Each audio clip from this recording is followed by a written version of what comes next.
अकोला बस स्थानकावर चोरीचा प्रयत्न खदान पोलिसांच्या सतर्कतेमुळे वेळेत उधळून लावण्यात आला। वाशिम येथील अमिता राठोड या नाशिकहून आपल्या गावी परतत असताना अकोला बस स्थानकावर अज्ञात व्यक्तीने त्यांच्या बॅगमधील पर्स चोरली। सदर पर्समध्ये 7.5 ग्रॅम सोन्याची चेन आणि काही रोकड होती।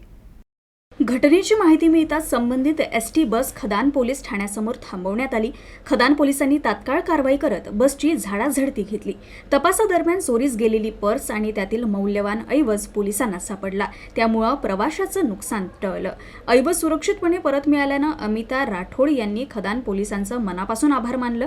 मात्र चोरट्यांना एसटी बसची तपासणी सुरू असल्याचं पाहता तेथून पळ काढला। पोलीस त्याचा शोध घेत आहेत। नाशिकवरून घरी चालली होती माझ्या गावाला मानोरा। तर मी बस स्टँडवर आले। बसमध्ये बसताना कोणीतरी माझी पर्स चोरी केली। त्यात चेन होती 7.5 ग्रामची आणि पैसे पण होते। तर नंतर आम्ही लगेच गाडी बस स्टँड म्हणजे पोलीस स्टेशनला आणली। तर पोलीसची चेक वगैरे केलं मॅडमनी, तर माझी पर्स सापडली। तर थँक्यू म्हणजे पोलिसांना पण आणि सगळ्या ज्यांनी मला प्रतिसाद दिली त्यासाठी थँक्यू।